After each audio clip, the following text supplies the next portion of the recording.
How to set goals that are practically going to make you jump out of bed every morning because you're very clear on what you want to create and you're excited about it. So that's the topic of the video today, and by the end of it, I'm hoping to give you an easy way that you can think of the big picture, the vision that you want for your business long term, and then turn it into an easy and not overwhelming plan, if you will, to execute on today if you wanted to.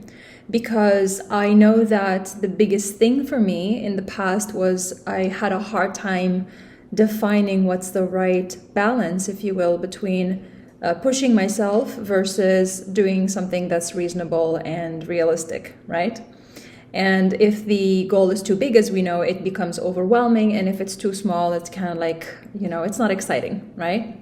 So I'll give you an example. When I worked with a coach a long time ago, I knew I wanted to take my revenues and my old business to the next level. And I hired a coach. And of course, like all coaches, they always have me set up goals and everything. And this coach, again, like everybody else, was like, you got to set up the goals, specific goals with specific deadlines and whatnot, because if you don't have a specific deadline, then it's not really a goal. And it was hard because I didn't know, how much I wanted to make and how much time. I kind of had an idea what the range is, but I didn't even know, how much time is it going to take to get there. So if I say, let's say at the time, the numbers I was looking at, I was hoping to make anywhere from 85 to 100K a month consistently. That was the goal. But I knew that the next level for me was 30 to 50K, maybe. Let's say that was the realistic, if you will. When I say realistic, by the way, I'm saying based on what kind of resources you have. I do believe that sometimes, we make quantum leaps that make no sense. But if we're going to strategize and plan and do things that are within our control, we have to follow a plan and look at the resources that we have. And based on the resources that I had at the time, it was more realistic to shoot for 50 than 120K a month. So, but I was more excited about the bigger number, of course. And, the smaller number was still exciting, very exciting, but I just wanted more money faster. That's where my mindset was. And I didn't know if I was like, well, is it 1 year or is it a year and a half? Is it reasonable to expect to have this many clients within this much time? Was it, and if you play small, or if you go for the smaller number, you wonder if you're playing small. And if you go for the bigger number, you wonder if you're being greedy and unrealistic and that sort of thing.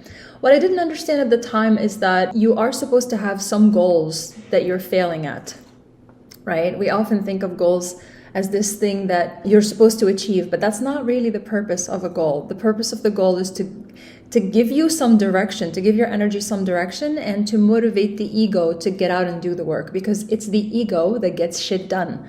I know the ego gets a bad reputation, but without it, we wouldn't be able to function in the real world, in the physical world. So that's what I want to talk about today.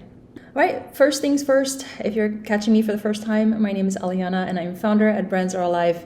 I make videos like these once a week. So if you're seeing me anywhere other than through the newsletters of brandsarealive.com, then go to brandsarealive.com/newsletters and subscribe to the Saturday Mojo so that you don't miss me, or subscribe to the channel so that way you're notified when I put a new video. Okay, so the first thing that I realized that I didn't know at the time is that the reason why I didn't know how to figure out what's the right way to approach goals or what's the right intensity is because I didn't have vision. I didn't have vision for my business. I thought I did. I had some goals that I wanted to achieve in the next few years.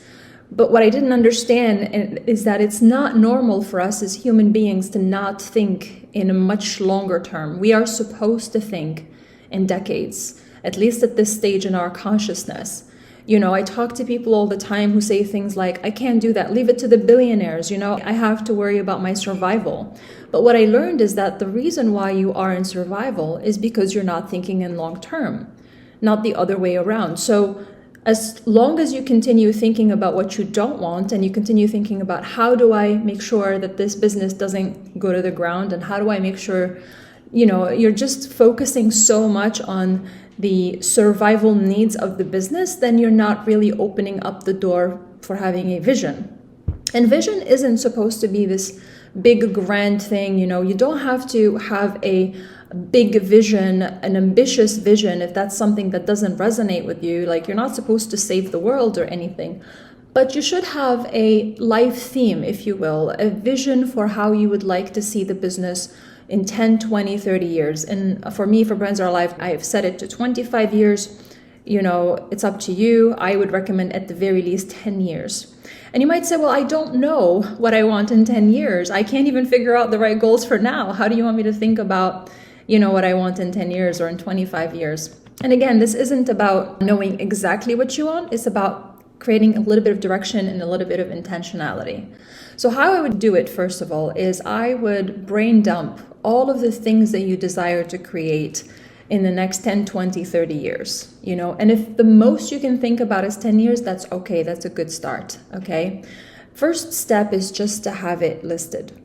And if you're worrying that you might change your mind, like you worry that I don't even know if I want this so much right now, maybe I'll change my mind. Don't worry about it. Like, don't overthink the details, because you're not stuck with it. Again, you're not stuck with the goal, and you're not stuck with the vision. You're just creating a theme to go in that direction. And if you realize that that's not what you want anymore, at any time you can opt out.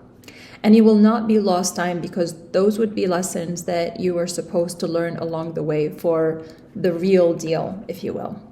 The next thing you want to do is you want to plug all of these things that you just put as like a brain dump, right, on a piece of paper or a document or a board like that. Maybe I should use the board in the future, simplify things a little bit. But you could plug it into different timelines. So for example, do like a 10 to 25 year circle, and then a 5-year circle, and then 1 to 3 year circle, and then see where do these items fit, these different goals, where do they fit in these things. And here it should be a balance between how fast do you want it, and then how reasonable is it, right? If you're just starting a business and you're not generating any money, it's not usually very reasonable to expect to make multiple 8 figures within a year, unless you have the resources for it. And we have very special situation, but for most people, it does take a little bit more time.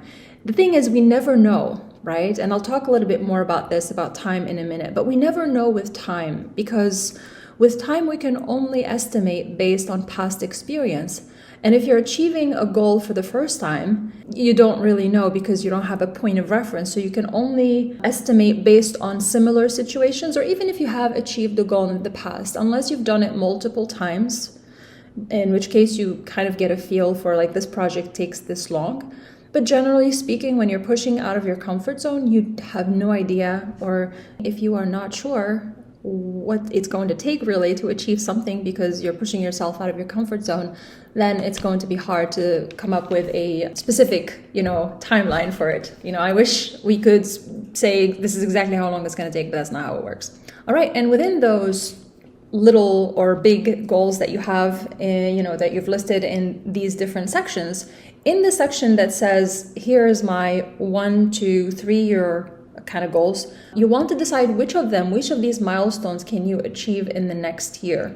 And this is mostly to give you a little bit of motivation to keep going, but also to show you that you are still on track. So using the same example, if your goal is to, let's say, hit multiple 8 figures in the next 5 years, and you're just starting a business and you're not even, let's say you're profitable, but you have proof of concept, but let's say you're barely hitting 6 figures and you're trying to get to multiple 8 figures in the next 5 years. It's pretty reasonable. It is very likely to do that. I've seen people do it with limited resources. If they play their cards right and they build for the long term, it is very, very doable. However, you'd probably want to see some milestones achieved in the first year. Otherwise, you're not going to be excited about waiting for 5 years to see your multiple 8 figures. So maybe in the next year you could hit multiple 6 figures, and then in 2 to 3 years you could hit your first 7 figures, and then multiple 7 figures, and then you can plug these things along the way so you have something to look forward to.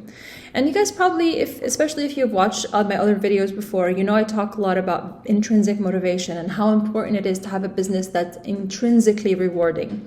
This doesn't change that fact. Just having big goals is not a remedy for being in the wrong business, doing work that's not exciting, or not living your purpose, or not following your passions. All of those things are absolutely necessary, and there's no big or small goal that's going to make it okay not to do those things, not to pursue what really calls you.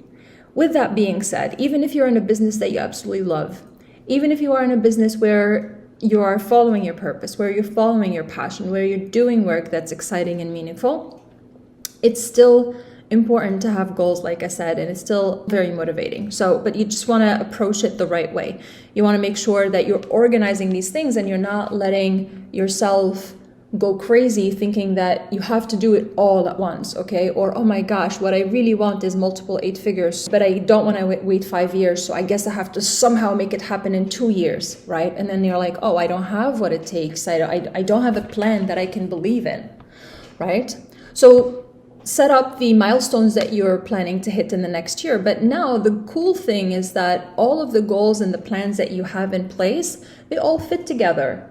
And that's the point of having a vision. The point is that you don't want to have goals that contradict each other, because when you're thinking of a vision of 10, 25 years, you're also thinking about what kind of life do I want to live, and with who and where, and you're thinking about all the details of your lifestyle and your business and how it fits with your lifestyle. Unless your aim is to sell your business, then my work is not for you. If you know me, then you know that I like to help people who are doing something that's their passion, that they want to live their passion and their purpose in their business. And I personally have no intention to retire ever. That's where I come from. So, you want this business, this is a lifestyle business basically, and you want this business to fit in. So you don't want to have goals that contradict each other. For example, a goal that says, I want to move to the Caribbean in 2 years, and I also want to have a yoga business in Hawaii in 2 years. The benefit of having a vision where you lay out all of your goals is that you can see contradictions and how things aren't working out together, so you're not surprised when the time comes. You're like, wait, I just built this business in Hawaii, but I also now want to go to the Caribbean. You know what I mean? I'm just making it up, but you get the idea. It's good to see so that you can kind of fit the pieces of the puzzle where they belong. And then once you've defined what are the milestones for this year, then you break it down. Instead of worrying about quarterly goals and all of that, which most businesses do, and I recommend doing that. But if that is overwhelming for you right now, just think about the next 30 days. And it's not about accomplishing the entire milestone in the next 30 days. It's about making meaningful progress on it. Right? So if your goal is to increase your revenues to X by the end of this year, and you know that the way to get there is to get more clients, and you know that the way to get more clients is to make more client connections and to build more brand awareness and to do more one-on-one sales and that sort of thing, then what are the things that I can make meaningful progress on in the next 30 days? Maybe I want to connect with people who are podcast hosts, and that's the strategy that I'm using. And so in the next 30 days, I'm gonna make meaningful progress by contacting this many, potential podcasts that I can get on. And the idea is to have a big thing that you're working on for the next 30 days that will give you momentum to get started, even if you're not sure, what am I doing in month 2, month 3, quarter 2, quarter 3, and that sort of thing. And when you're thinking about the milestones for the next 30 days, you also want to think about what are the 1 to 3 things I can do in the next 24 hours. So now you're breaking it down to daily actions. And again, you don't have to have mapped out all of the action items that are necessary for the next 30 days. It could be like, in the next 30 days, I am going to have secured 10 podcast hosts or 10 podcasting opportunities. All right.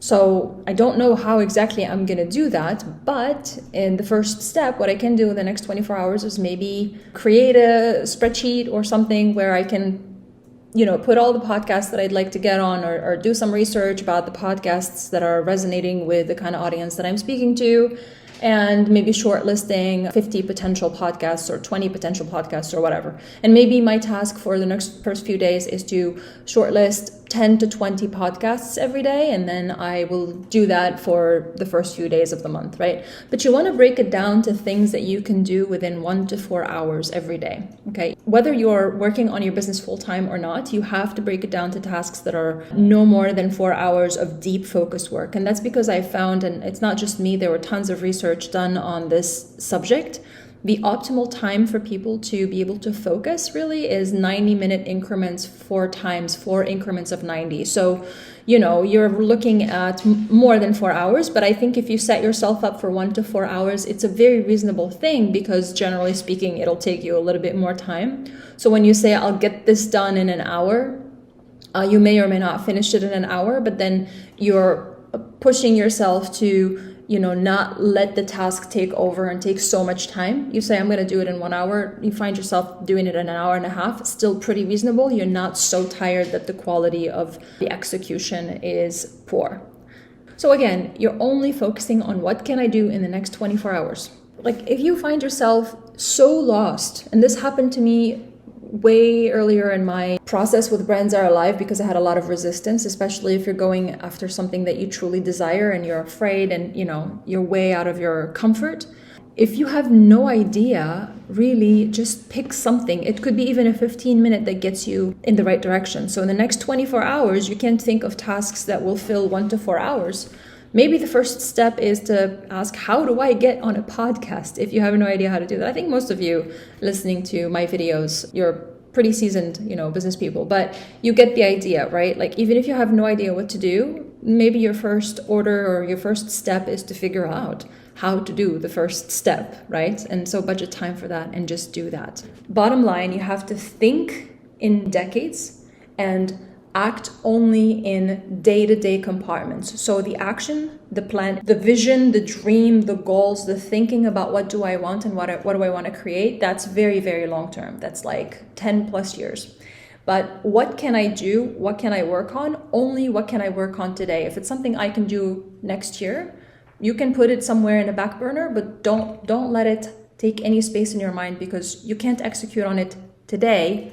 Then don't worry about it. You can think about it, you can plan for it, but don't worry about it because the time will come. Basically, action only happen in today, in this present moment. And you have to be able to put your horse blinders on and stop thinking about, maybe I should be working on this instead. Maybe I should be prioritizing this instead. This is what happens when you haven't planned out long term, but when you create a long-term vision, then you can feel at peace when you're doing something today that may seem unimportant or redundant. Like if your vision is if you're wanting to create the multiple 8 figures, it can be hard to connect how searching for podcasts is going to connect to that. And it might be like, I'm just using this as an example. You might find this a very meaningless and boring task. And you're like, how is this going to connect to this? But when you break it down and you see that, okay, I'm actually focusing on the 30-day progress, which ties into the 1-year milestone, which ties into the 2 to 3 year goal, which ties into my 5-year goal, which ties into my 10 to 25-year goal.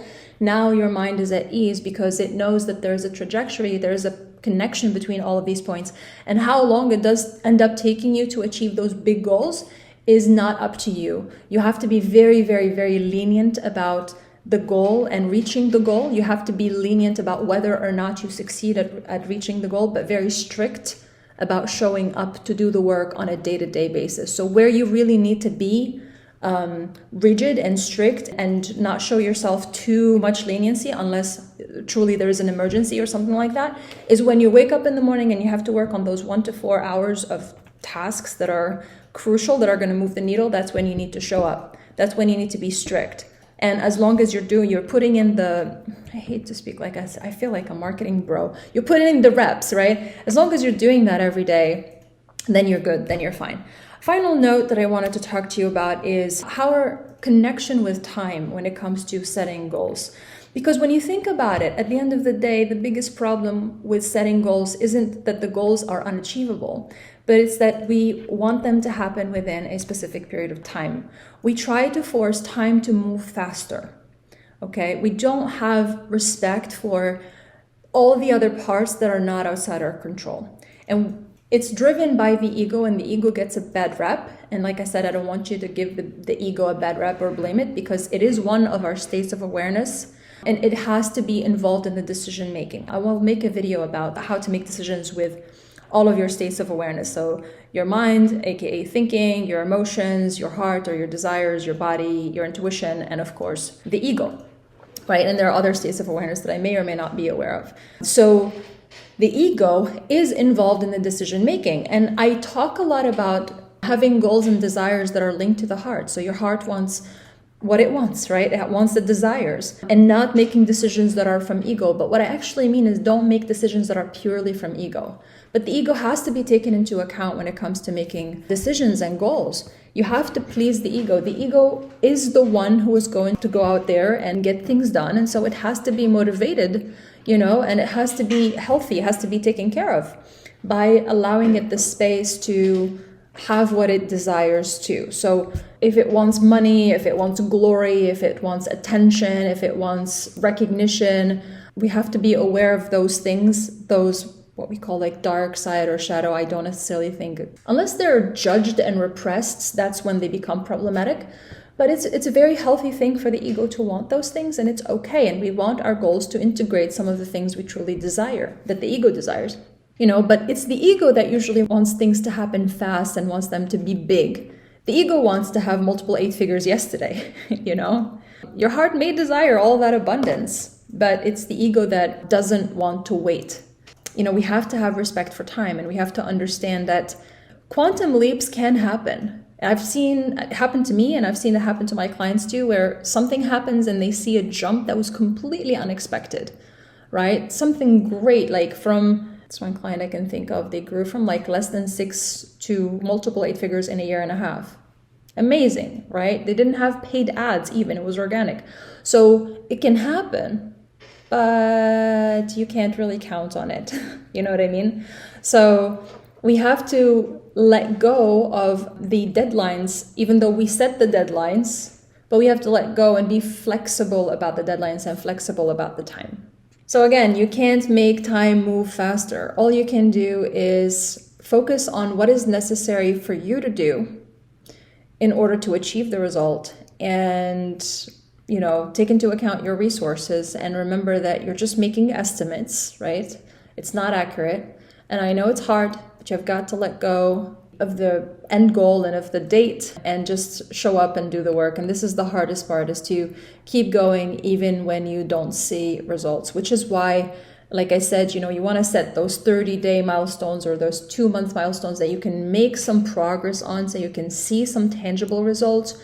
But for those, for example, first 30 days that you're just doing the action, you might not see any results at all. And it's the hardest thing in the world sometimes, especially if you don't have a lot of experience with like different businesses or failing. You haven't failed as much as I did, but you have got to cultivate the willingness and the habit of just to keep going, even though it looks like it's not working. There is a lot of faith that business takes. Business actually requires a lot of faith in yourself and faith in the universe. And that trust only comes when you know that you've done your part. And I can guarantee you that if you're having a hard time trusting the universe, it's because you have a hard time trusting yourself to show up and do the work. All right, so that was it for today. My name is Aliana. I'm founder at Brands Are Alive, where we create videos like these, and we also help conscious creators like you build brands of full self-expression and a business that makes you feel alive. All right, so if you've enjoyed this video, make sure to subscribe to the Saturday Mojo. Link in the description, and I'll see you next week.